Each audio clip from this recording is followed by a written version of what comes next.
You've been standing in a line to ride a roller coaster for over 2 hours now. Finally, you made it into the station and are now faced with another decision. Which row do I get in line for? Like always, the front row is already full, so you start to glance down the train and spot an empty row near the middle. As you are waiting in that row, you begin to wonder why everyone is waiting for the front or even in the back row is starting to grow a decent line. Could it really be that much better than where you will be seated? Well, in this video, let's discuss the best seat on a roller coaster. Before we dive into all the data, we need to understand that every roller coaster is going to be different. Sometimes the front row provides the best experience, while other roller coasters you'll head towards the back. There's even some rare circumstances where I'll recommend the middle, but we'll talk about that later. Before we continue, please do me a favor by clicking on that like button. Newcomers to my channel that love roller coasters, be sure to follow.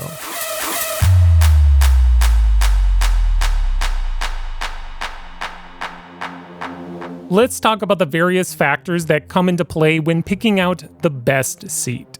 The view. This one is rather obvious. Sitting up in the front row will provide you the best view. Nothing should be inhibiting your eyesight. This is especially true with inverted roller coasters. In fact, the front row on an inverted roller coaster is really the only place to ride if you want to see what's coming your way. Siren's Curse, a new tilt coaster at Cedar Point, the front row is the only place where you can get the best view of the track disappearing right in front of you as you begin your tilt to a dizzying 90-degree angle. Overall, if you have a problem not being able to see what element is coming next, I recommend sitting up front.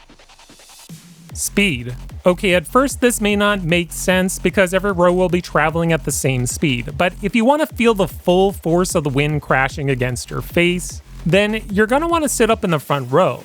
Even going back one row will change the entire experience. I can attest with that with Fury 325 or even more so Top Thrill 2.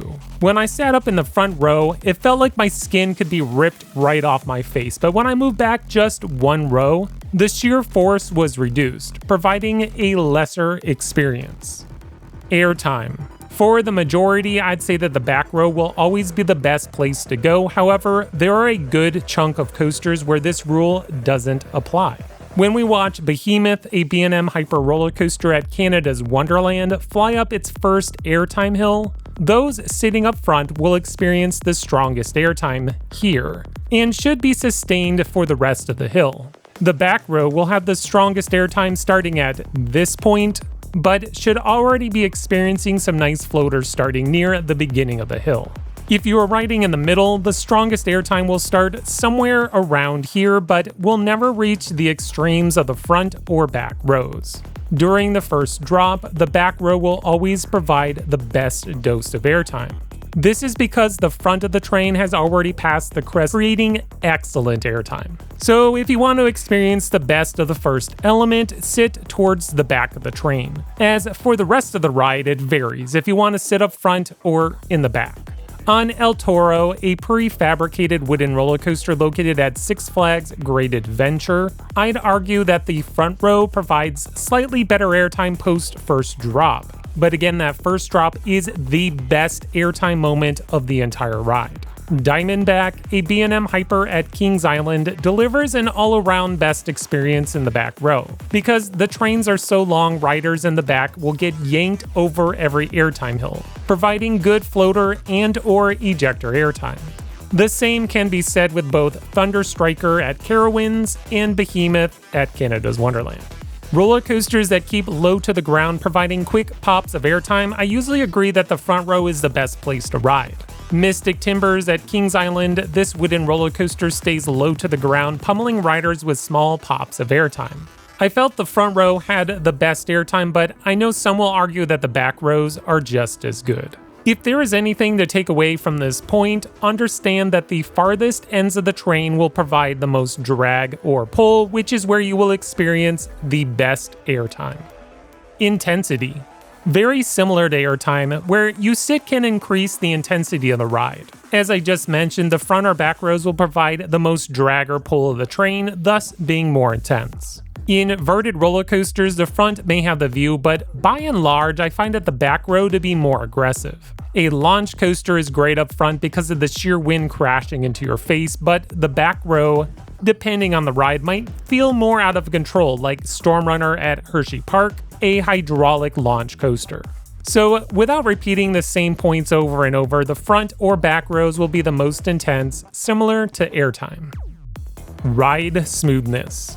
Where you will sit will greatly affect the overall roughness of the ride. Some roller coasters won't matter because it's butter smooth, or on the other hand, it's just a terrible ride. Sitting closer to the front should provide a smoother ride experience, but there is another aspect you need to take into consideration, and that's wheel placement. Try avoid sitting over top the wheel. If the train has cars that support 3 rows, head for the middle row of any car. It will be smoother than the other 2. If the car is 4 across, then sit in one of the middle seats of that row.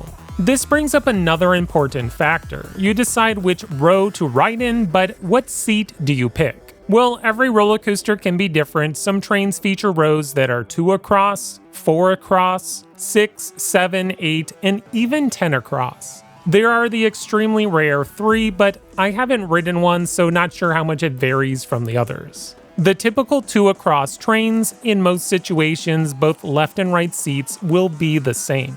There are the exceptions like Twisted Timbers, a roller coaster that only does right turns. That means that during every turn, those seated on the right side will be closer to the ground while those on the left side will be higher off the ground.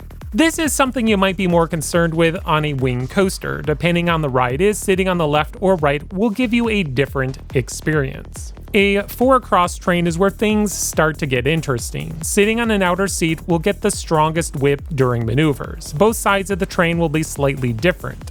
The middle of the row seats will be smoother and have less headbanging, just something else to keep in mind. Getting into these larger trains with 6, 8, or 10 across, the whip sensation will only be stronger in these outer seats. Dive coasters, which are basically the only roller coasters with these wide trains, sitting in an outer seat will also have you hanging out past the edge of the track, so it's almost like riding on a wing coaster. Overall, the same rule applies to these trains. Middle seats are less intense and more or less smoother, while outer seats are more intense and possibly at the cost of ride smoothness. Now, before I wrap this video up, I mentioned a couple rare coasters where the middle row is best. The first one will be controversial, but I'm going with Lightning Rod at Dollywood. I really enjoyed the front row, but honestly the middle of the train provided the best overall airtime. I think because it was smoother, but honestly this one is kind of a mystery to me. Another roller coaster I prefer in the middle row is a Boomerang. The only reason I say this is because it's slightly smoother. So where is the best place to ride a roller coaster? Well, it depends. I recommend riding every roller coaster near the front and back just to get the full experience of the ride. Overall, I almost always head to the back of the train, but there are the rare exceptions like dive, inverted, and wing coasters where I prefer to go straight to the front. But heading back to our original scenario, you've been waiting in a long line, say to ride Siren's Curse, but when you finally reach the station, you realize a ride op is directing you to an assigned row. Yep, everything I said up until this point can be moot if you are automatically assigned a row. Sometimes you come out lucky making it to the front or the back, but other times you find yourself in some random row. Not to completely sideline our topic, I do think it's important to discuss assigned seating. First off, parks do this for efficiency. If they are fully controlling the boarding process, they can speed up operations, ensuring every seat is filled on the train. This may mean that you will miss out on your preferred row, but with better operations means you might get a few more rides in that day instead. Even though it might be disappointing missing out on your favorite row, be courteous to the staff. In most situations, they will let you wait longer for the front or back row, but depending on the capacity of the line, your request may be denied. In conclusion, a good roller coaster gives you variety, meaning a ride up front is supposed to be different from a ride in the back. This, of course, creates an incentive to get right back in line. Don't just stick to the front, but start to venture out and see what other rows have to offer and how they vary. Don't ever forget the main purpose of riding a roller coaster, which is to have fun. Until next time, this is X Screen Thrills.